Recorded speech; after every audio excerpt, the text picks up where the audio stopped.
Taking, just be. Don't take it. Taking, just don't deep and live my life. Don't take it personal. I ain't lying. I ain't hiding. I've been grinding, multiplying. I've been trying to get my weight up, staying prayed up, meditating and taking time away. You always posting up pictures, trying to look like you winning. I'm writing rhymes in the kitchen, soaking in moments we live in. Yeah, you got the nerve to be on me, faking your life for the IG. If you got my number, don't add me, cause baby, I'm on hiatus. I'm on hiatus. I'm on hiatus. I'm on hiatus. Baby, don't check for me. Taking time out to be and live my life off screen.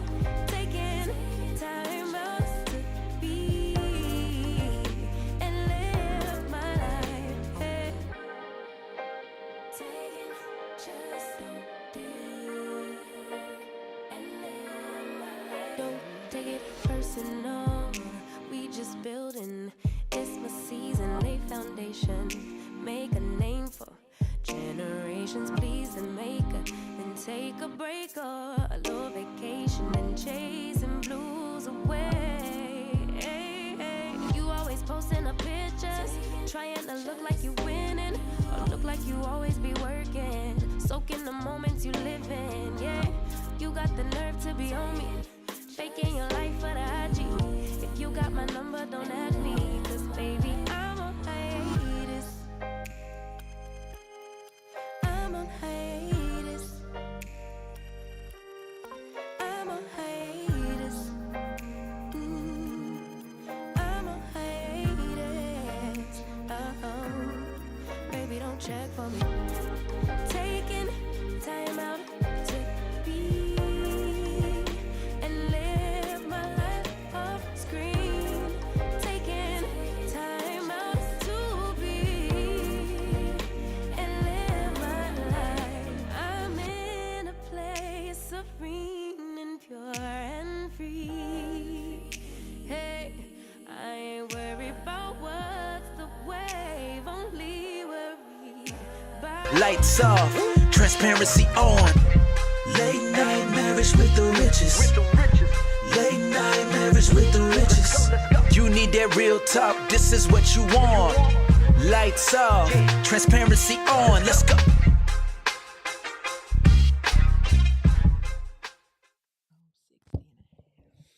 Hey, what's going on? What's going on? Welcome to Late Night Marriage with the Riches. I'm Damon Rich. Tamika Rich. Yeah. Not Damon. I'm Yeah, Tamika. she Tamika. He's Damon. I'm Damon. Yeah, we sorry we wasn't here with you guys last week. We've been telling you it's going to be some changes coming up, but that was not one of them. I was on business travel, and so not able for us to do the show.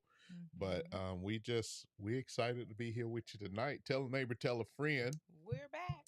that we're back. Late Night Marriage is in the building. And you know what it is over here. It is lights off, transparency on, and that's how we do it. It's the only way to do it. So we are going to talk tonight about approaching 26 years of marriage. 26 years of marriage. We've been out here in these marriage streets for over a quarter century almost. Now, 25 is a When you quarter say it century. like that, huh? Yeah. Seems like we're getting a little Look, getting advanced maturing in age. There you go. Maturing age. And we're advancing. Hey, what's going on, Lex? What's going on, sis? Hey, Hey, 26 years. October will make 26 years of marriage. And man, there's some things, both good and bad, that never would have saw coming. Mm. Thankful for them. Thankful for the good, as well as some of the bad. Some of the bad. I definitely, in my book, there's a few things that I would have preferred not Mm-hmm. to have gone through and faced in 26 years of marriage. I'm not saying I was looking for this fairy tale where marriage was just always, always just happy, happy, happy. You're going to have some ups and downs, and you're going to have those moments that build strength, those moments that challenge. But there's definitely some things I'd have rather not gone through, and I think about losing a home, and y'all have heard me talk about that before, and Right. dealing with the car and just different stuff, financial struggles and woes, other challenges that we face that threaten our marriage that, we'll be talking with y'all about them. But yeah, if it was my choice, Father, let this cup pass. Let these cups pass over 26 years of marriage. And so, have we learned anything yet? Have we learned anything yet in these 26 years? Have we learned anything? And I that, think a few things. yeah, couple. We learned. I think that. I think that had we not gone through some of the things we went through, we would have probably still ended up maybe coaching relationships. I don't know if we would have been as effective at it. Because a lot of times when people come to you, they want to know that you have gone through something, right? And it's and that's not to say people that hadn't gone through something don't have something to offer. Right. But or a genuine good marriage or relationship. yeah, but I do think that when you have gone through something, you want to know somebody who's gone through something, right? And think about it this way. Just because I'm gonna say it this way, just because a person is skinny doesn't mean they're healthy, That's true. right? So you say, "Oh, what's your diet?" or whatever, you think they're healthy, but they're really not healthy at all. So, if I want to build some weight, I want to go, get toned up and get my track game on and strength and all that. Then I got to go to somebody who, I don't have to go to someone who's super bulked up, Right. but I do need to go to someone who understands how to build muscle in a healthy fashion. So that I can not so much bulk up. I might want to tone up, get a little lean, whatever. So you do want to do some of that stuff. Who realize it's not just the eating or just the exercise, it's both, or it's a combination of things. Right. Someone who understands the entire process. So I definitely think that what we've gone through and the challenges we face has positioned us to uniquely interact and share. I know people want more of our story. They want more of our insights. If you've been a coaching client of ours, you get more up close and personal with the Riches. And I'm gonna say this while we talking about coaching. This been on my mind. This kind of does and doesn't have anything to do with us being married for 26 years. Okay. I am slowly getting to a place where I no longer want to coach relationships. Are you? I don't want to coach marriages. And it's a number of reasons behind that. But I think I want to get to a place, if I could make a biblical parallel, where we would mentor and disciple marriages more so than that we would be out here coaching the marriages or whatever. Because when you're coaching, a lot of times, because you give people information, you spend time with them, you pour into them, but then they have to go back and execute. And usually the accountability comes into play when there are challenges, right? And you, as a coach, may not, depending on how you design your program, may not be incentivized or even encouraged to check up on them with Mhm. some level of frequency. And they may not be inclined to check in with you. Mhm. But I feel like mentoring Right. is a different discipling marriages and couples is a different vibe. It's a different level of accountability because at the end of the day, you want to know that you're making a difference Yeah. in impacting the couples that you interact with because Mhm. we're in this for real. Making a difference, making sure that they're actually taking the information and applying it and doing all the things. Yeah, And like you say, it is a different or more up close and personal accountability aspect to mentoring, yeah, you know, yeah. and being there. Yeah. Yeah. Like I would see like just thinking through. I'm thinking this out loud. And y'all let us know what you think in the comments, what have you. I'm thinking this out loud. Like I could see a mentorship program where yeah, we do some retreats a couple of times a year with the couples that we're mentoring, only take on a couple of couples, not a couple couples, 4 or 5 Mm. couples up close and personal, spend some time on doing some retreats, spend some time doing some husband getaways. And when I say husband getaways, not just for fun, but actually spend some time Right. mentoring wife getaways, Mhm. same purpose, where we're constantly growing and holding each other accountable and challenging Mhm. couples to live out godly marriages, Right. right? I think that would be, to me, I think that's where I'm growing to, where I want to be at, Mhm. because I sometimes you do certain stuff, and that's not to say not doing seminars and doing what do you call those things, Masterclass. master class and stuff. Mhm.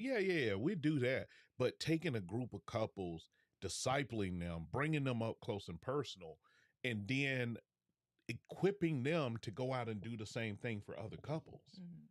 right? We Right. can't do it all. It's kind of like the Jesus principle.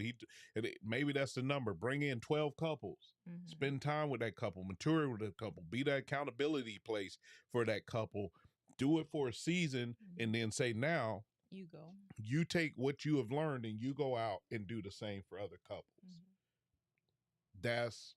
I think that's kind of where I'm at. Mhm. That's just kind of where I'm at. After 26 years, that's just where I'm at. That's a good place to be. Yeah, just a thought. But what made you get to this place? Whew. You think the coaching wasn't as effective? No, Mm-hmm. I think that like I absolutely, when I say this, I absolutely would keep doing our pre-marriage education, Oh, for sure. right? I think that's very important. But I think that I don't want to be I don't want us to be the people who act like church. Now Mm, watch what I say this. that's I don't good. want us to be the people who get people on the rolls, Mm-hmm. get their money, so to say, and then don't tend to them anymore, Mm-hmm. right? I want to make sure that when people come, it's like, hey, here's some of our short term stuff, but the real bang for the buck is this. Real bang for the buck. Like I could see getting to a place where, okay, we do the mentoring and we end up doing like a end of mentoring session, vacation, whatever. And we go Mm-hmm. off and we have a good time. And we celebrate the fact that we made it through the mentorship program and Right. that we are equipped to go Mm-hmm. and do some stuff for Right. Doing more than like since you said church, preaching or giving the yes, motivational yes, message or speech within the moment. Go, oh, okay, here you go, and yeah, go do. But actually walking with you, and we talked about this before too, even and personal coaching and stuff like that and life coaching that let me go through the process with you. yes, And I think a lot of times, people like to I ain't even gonna say short change, but give you just a little bit or the instructions are here, but you never really get the how. yeah, So you go, oh, here you go. So you don't get a lot of how, you don't get a lot of why, because a lot yeah, of times you have these why questions.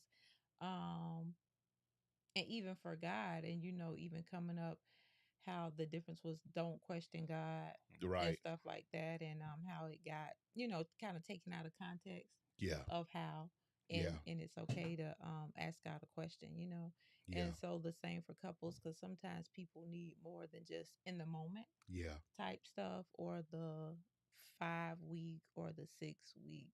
Let me give you a true go through the process with you kind of thing. And so Yes. mentoring definitely does that Yes. because it's more hands on. Yeah. And there's a level of accountability. There's this book I met, um, or book I read. Not a book I met. I did meet the book, but it's not a book I met. It's a book I read. And this was completely fictional, but the principle of it was intriguing to me. But it's called The Marriage Pact. Mm-hmm. And it's a thriller of a book. But essentially, couples have to enter this marriage pact. And when you enter the marriage pact, they have a bunch of rules. Like it's a thick notebook. Oh wow.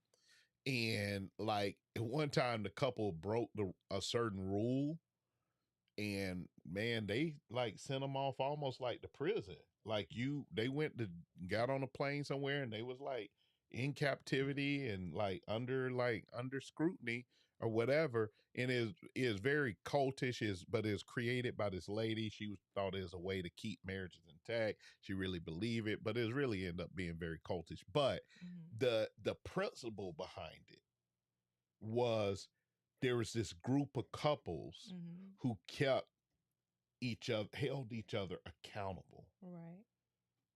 That was the principle. That was the thing that was intriguing to me about the book, is Mm-hmm. that there's this group of couples who are holding each other accountable. Okay. And I think that is what's lacking. Marriage is a community affair. Mm-hmm. People have heard me say it before. We've said it before on here. Marriage, you invite people to your wedding to hold you accountable, not to celebrate your nuptials, but they are there as witnesses Mm-hmm. to hold you accountable to your vows. Right.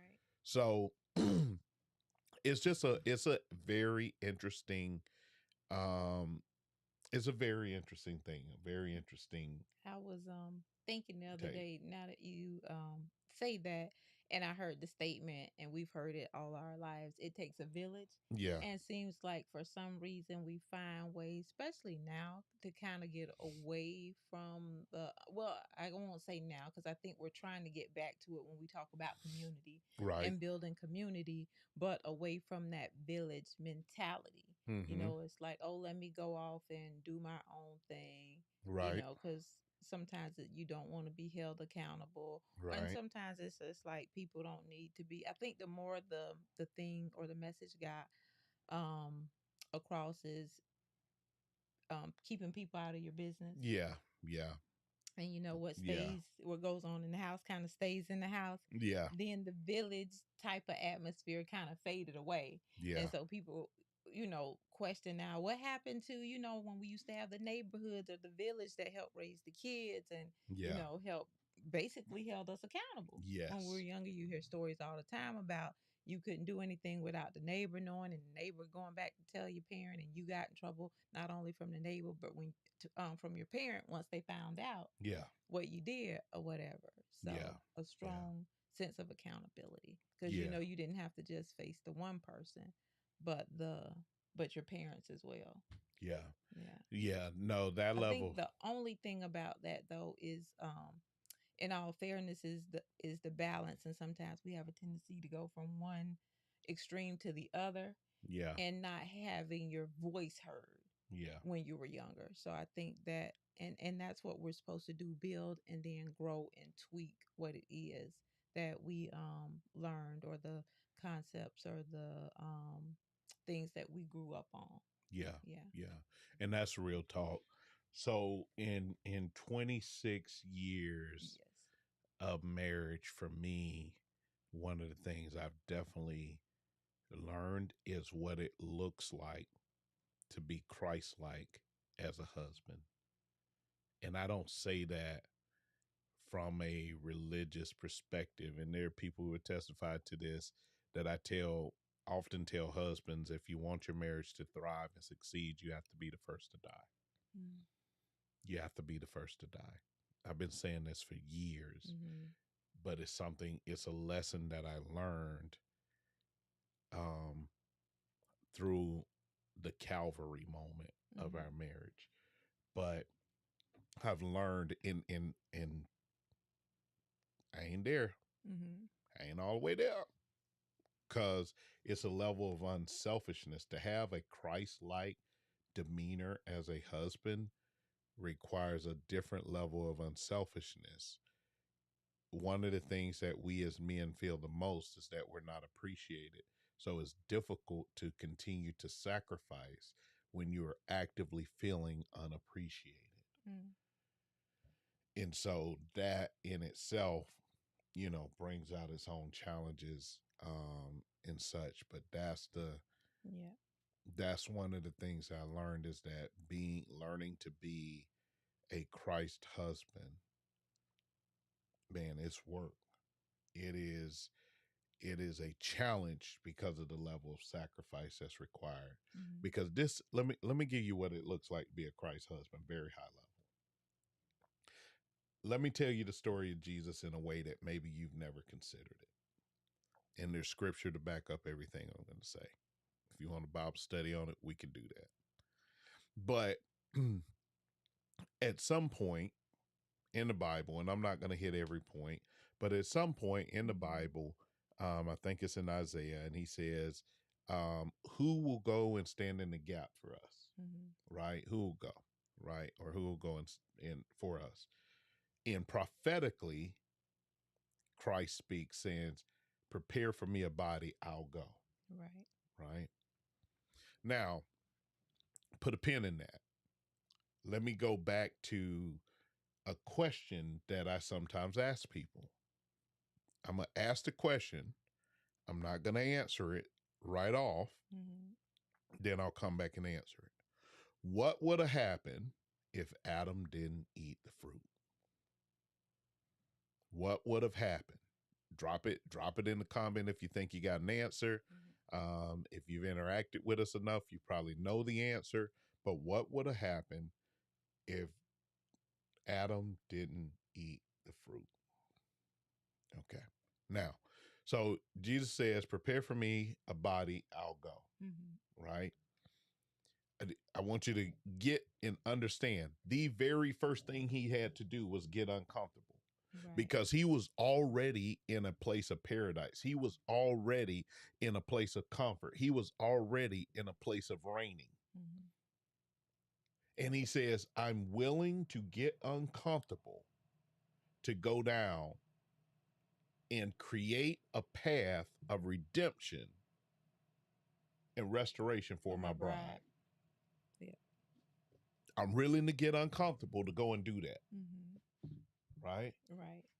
So now he didn't. And as you say this, I want you to just see this in the natural, especially single women looking for a husband, and what a husband or a true Christ-like husband should be like, and how beautiful that is.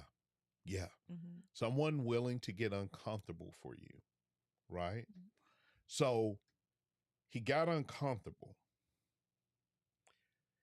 and he's God. So he could have came and said, I'm going to just come as a grown man, do my 3 years down here, and then I'm going to get up out of here. Right? No, he went through the process of maturing to the purpose. Come on, God. He went through the process of maturing to the purpose. Now, I'm going to say something to single women. When you meet that man, evaluate if he's in the process of maturing towards his purpose. If he is not, you might need to pause. Now, somebody's going to say, well, y'all did it without, and we did. But can you drink from the cup that we drink from? we had to do it over again, we would definitely take the- our own advice. we take our own advice, right? Right. But can you drink from the cup that we've drank from? Right. If you can, hop on in there. God will be with you if you trust him, Yep. right? But he matured. He didn't jump. He didn't shortcut the process. He went through the process of maturing into his purpose, right? Not only that, but he brought his bride close and provided instruction, covering. Ladies, y'all ain't gonna like this one. And correction. Yep. Oh, that's a pretty blue up there. Yeah. I'm back with you. He brought correction, right? He brought covering and instruction. No man is interested in having to argue with you about following his leadership. True. I'm going to say it again because I know we like to say it. Well, when he give me something to submit to, I submit. We got these crazy preachers even running around here. But there's a lot of things we add caveats to that God did not put a caveat on. The caveat was not love her if, submit if. God just said do. Right? So he brought covering, he brought instruction, and he brought correction. Right? Covering, instruction, and correction. He brought those three things. There's more, but those are the three things. Then he brought evidence of his love. What was the evidence? He was willing to lay down his life. Yeah. You know, sometimes it is very easy, very, very easy to just provide and to protect, but not to pour. He poured out his life. As a man, more often than not, it is easier to provide and protect than to pour. True. I have to provide, I have to protect, and I have to be willing to pour out my life as a Christ husband. Then he had to prepare. What does he say? I go and prepare a place for you so that where I am, you may also be. I need to go and prepare a place, right? What preparation have I done, am I doing to provide for them in my absence and that they might join me when they depart? Right. That comes to my spiritual leadership. Because if I'm not preparing my family, not preparing my wife that they might be in a spiritual place where they can join me where I'm going, it doesn't matter how much I go and prepare a place. But I'm talking about a natural going and preparing the place. Right. Right? Okay. I ain't gonna give no more. I'm gonna stop right there. I'm gonna stop right there. No, that was good. As I was seeing the image come alive as you were saying that and talking. Yeah. So go ahead. No, go ahead. You finished. No, I was gonna do the 26 years for me. Because you said, what was yours? Repeat. Well, let me ask the question. What would have happened if Adam wouldn't have ate the fruit? I ain't see no answers. I'll drop a video on it tomorrow. I do that tomorrow. I'll drop a buckle up video tomorrow about what would have happened if Adam wouldn't have ate the fruit. So you're not gonna give the answer. I ain't giving the answer tonight. Nope. Ain't nobody take no guesses. I get the answer later. Okay. All right. Go ahead. So that's for me, 26 years as we approach. And I'm that you wish you would have, you said, known or done early on. I Well, there's a lot of stuff that I wish I had learned and known, Mm-hmm. but that is the thing that I've learned the most over the 26 years. Yeah, and I would say this: having approaching 26 years is great, Mm-hmm. but don't get so caught up on the number of years that you forget about the quality of life together Mm-hmm. during those years. Right. Because it's a lot of people that done had a lot of years, and all but one or two of them years was raggedy. Yep. Don't get caught up on counting. Get caught up on quality. Quality. So that's all I have for my 26 years. What you got? I agree. Wish I would have probably known or started earlier. And I think this is just how when we talked about mentoring, how important it is for Christ like, especially Christ like marriages, because and marriage overall for sure.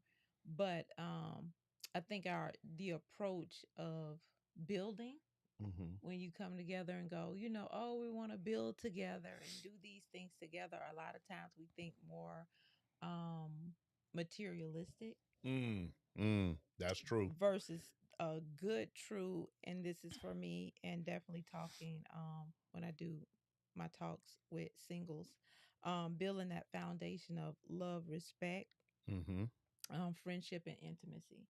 Mm-hmm. And if you work harder on that, all the other things kind of manifest or come Mm. along with that. But working harder on than just thinking about, because now you hear people always talking about the credit scores and the money and the, you know, and not that those things aren't important now. There are some questions and some conversations I think you really should have around that, and watching and knowing the character of the person, and then just habits and all of the things. But truly working on building that foundation, because all of those things kind of come up under it, like the Yeah. umbrella of love and respect, intimacy, and friendship. Yeah. Yeah. Mhm. Because that makes the marriage so much better. And we get into that a little bit with the upcoming sessions that we're going to do on the 7 principles Making marriage of work. making marriage work. Yeah. Yeah. And those all come into play. Yeah. And that's so powerful. That's so powerful because when you said that, the imagery that came to my mind Mm-hmm. was this. A lot of times, because we want to build from a material perspective, Mm-hmm. what we actually end up doing inadvertently is building.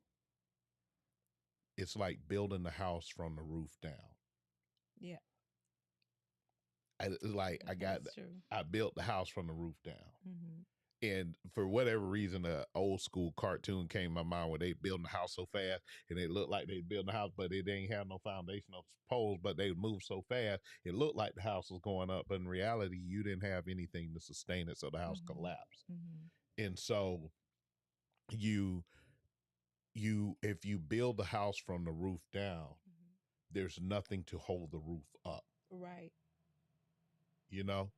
So if you're building the house from the roof down, there's nothing to hold the roof up. And then here's the thing, and Pastor Derek Nelson was in one of my favorite scriptures about building the house on the sure foundation.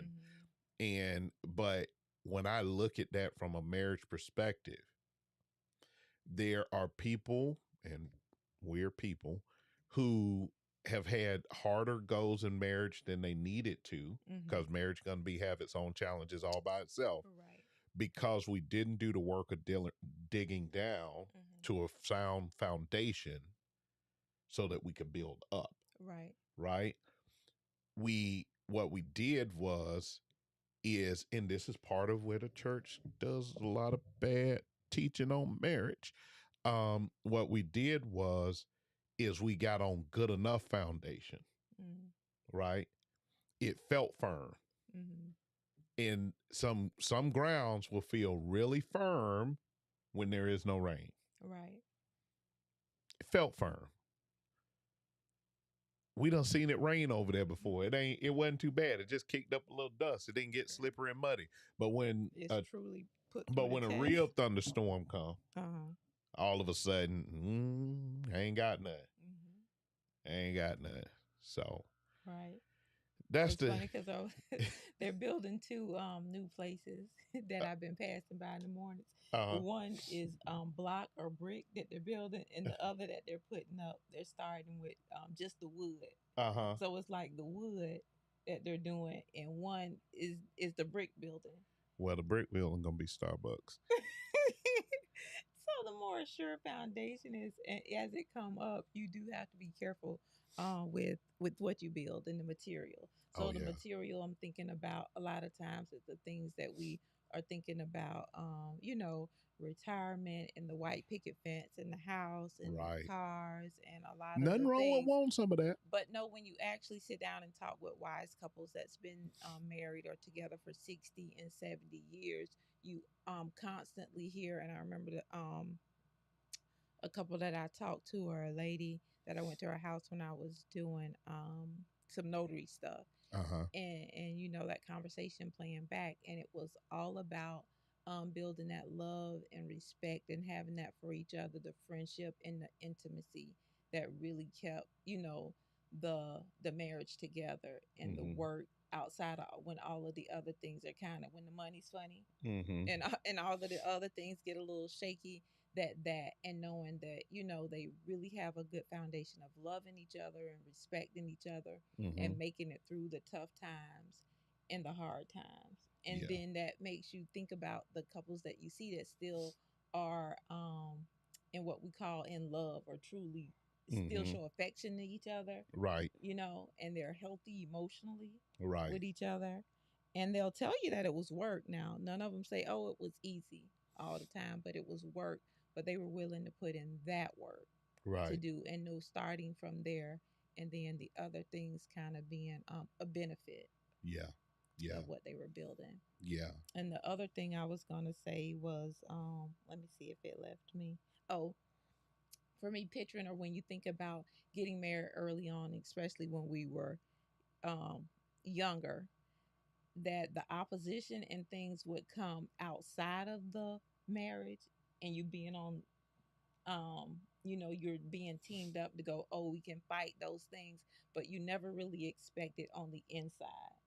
Yeah. And so when it comes from the inside and each other, it's like, oh, what is going on, and this is what marriage is about. Yeah. But knowing that you're marrying a flawed individual, there's gonna be some opposition. There's gonna And be a some lot of times opposition. it's like, oh, it's gonna come all from the outside, and we can handle these things if we're on the same page or whatever. And so when it comes from inside the house, you go, oh, what do I do with this? Or I wasn't expecting this, so Right. that was for me.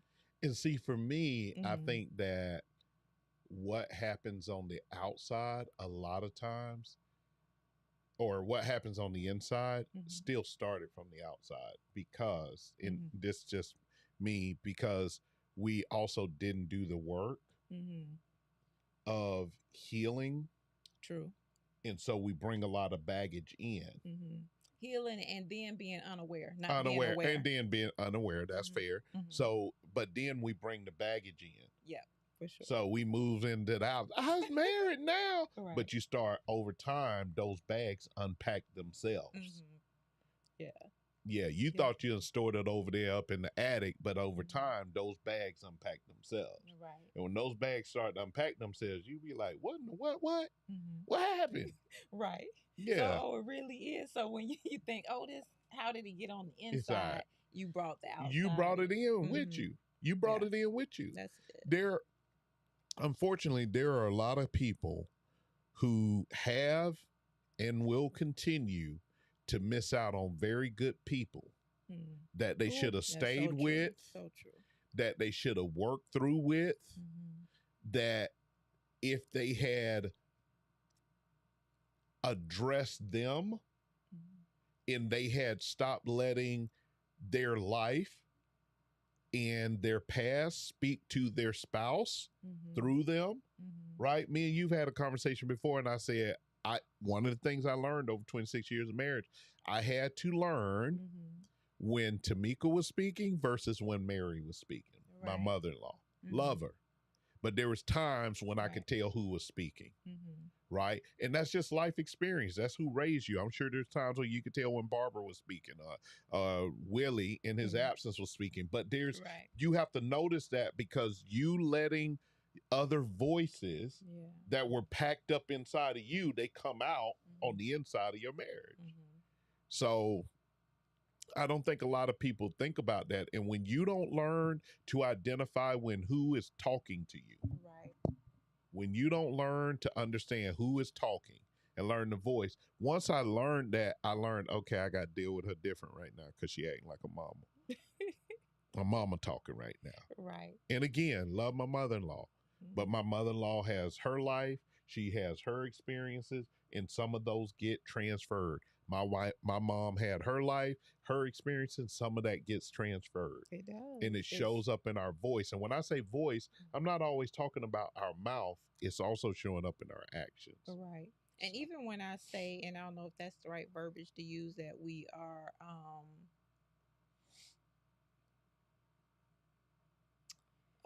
product of our environment, uh-huh. not so much in a bad way, or we have to stay a product of our Right. environment. Just you Have to be aware. you have to you have to be aware, but you have a tendency of acting out what you saw, what you came Yeah. up in, what you know, because that's Yeah. what you know. Yeah. And it's not until you become aware, learn Yeah. different, and do different that you go, Yes. oh, I don't have to do this or continue here, or have the mindset of what I was brought up in or what I was taught or told. You Yeah. get to weigh it. Yeah. Can I drop this nugget right here Mhm. real quick? And this is for you as parents. There are some things that your children are having to fight because you refuse to defeat them. Mhm. I want you to get that. There are some things that your children are having to fight because you refuse to defeat them. If you would defeat those things, they would get to one, see you defeat it, and two, have a blueprint for defeating it when it comes up. Because just because you defeated it doesn't mean it's not gonna knock Right. on their door. Right. But when it knocks on their door because you defeated it, one, they'll know what it is, and two, they'll know how to fight it. Right. But if you don't ever do the work of defeating it, Mm-hmm. you just pass the task off to them. And if they don't do the work of defeating it, they're going to pass it off to their kid. And if they don't do, But doing it, and also like you said,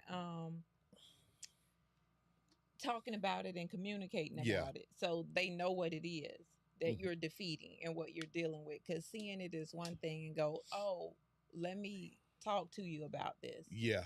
Oh yeah, and yeah. so then No. when it shows up or you see it again, or maybe it shows up in you, this is where it comes from or stems Yeah. from. And the easiest example I give is how I tell my kids about what's in their blood. Mm-hmm. And you have to tell them all of what's in their blood. So when I talk to them about what's in their blood, Right. about alcoholism and drugs and all of that, Mm-hmm. I'm just saying, hey, I'm not telling you can't go have a drink, but I'm telling you a drink for you is different than anybody else, and here's why. Mm-hmm. Right?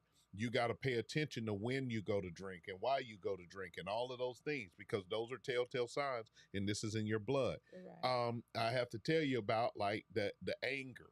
Mm-hmm. Understand the anger in certain things. Like, hey, I need to let you know because at least two of my kids have had I would say a Damon moment. Mm-hmm. Now they was justified. They was defending themselves or defending someone else, but they blacked out. Mm-hmm. I'm like, that's dangerous stuff. Cause it's usually how I grew up.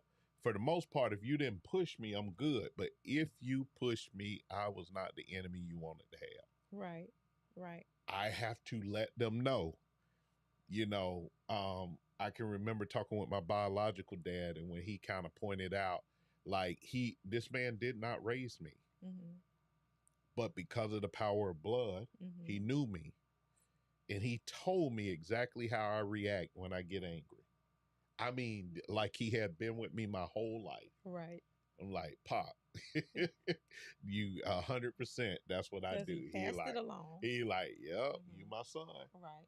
right? He knew, Mm-hmm. he knew. And I so, like that, and being truthful. And I was thinking not that you are wishing these things or Yeah, telling, the religious type of mindset. Don't speak those things, I ain't you know, speaking nothing. on them. And you're not, but you are being real about what comes along with the territory, Yeah, so to say. And even going and digging back into far as you can know about your family, period, your yeah, grandparents, your great grandparents, and all of the things that pass along or down through the generations. And this is even scripture, yeah, so learning and knowing all of these things and how to overcome it. yeah. Exactly, exactly. Anything else you want to join or add before we get out of here tonight? Um, Not that I can think of right off but over, 26 years, it's a lot to unpack, right? Yeah, it's a lot to unpack. Maybe I don't know. We got our 26 coming up. Maybe we should just Next month. have next month. Mhm. I know we're gonna do something. I know we didn't do that last year. This year we booking it. I want to book it. I want to. If we book it, we going. Hey, buy the tickets. Mhm. Um, but because we need some time away, we need some us time. Don't forget about the y'all time. Mhm. We get so busy, and that's another thing that in 26 years and even still now we have not mastered is getting that true us time. Mhm. And Yeah. I want to, you know, I would love to maybe do a dinner. Y'all gonna pay for your own dinner, but just come out and fellowship with us and just have a round table with us. Mhm. Maybe we can Oh, find that'd be a somewhere good idea. and just have a round table with us, get an opportunity to come and just have dinner with us, ask questions, have conversation about marriage. Mhm. As we hit 26, I think that would be nice. I really enjoy that. I think that'll be really great.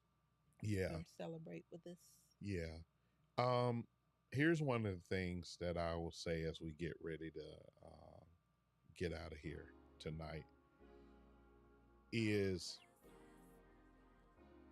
I appreciate you for all that you've done in our nearly 26 years to help with our family, to help us grow and to help us prosper. There are things that I wouldn't have achieved without you by my side. And I don't say that in the context where people like, oh, look, see how she built him up. No, it is just having somebody to go out and fight a dragon for Mm. means a lot. It isn't that I wouldn't have been successful, I wouldn't have done these things, but sometimes having a dragon to go out and fight somebody to go out and fight a dragon for means a lot. And knowing that I had you and our children Oh, thank you, babe. um, to go into slay dragons for. Them days when I be wanting to tell them people, act like Kamala Harris and call them some been about to cuss or whatever. There's those it is those days that I remember, hey, I got somebody depending on me. Hey, I got somebody looking to me. Hey, I got somebody who believes in me. Don't throw it away in a moment of emotion. Don't throw it away in a moment of anger. Mhm. And I want to just say I appreciate you for that. I love you for that. And yeah, let's do some more of this. And I want to say I appreciate you doing that Mm-hmm. all of those years. I really do. For just looking out the way you have and being the person that you have for us, those shoulders that we definitely was able to stand up on and being that foundation for the family. And I definitely truly love and appreciate you that for doing that for us and to thinking about us and going to slay them dragons for us, even when you didn't want to. Girl, we popping shots right here at them dragons. So hey, Yeah. listen, we thank you for joining us for another episode of Late Night Marriage with the Riches. Be on the lookout. We're going to definitely share if we might just put together a little dinner for us, and y'all can come out and eat, pay for your own meal. Come out and eat and ask questions and fellowship with us.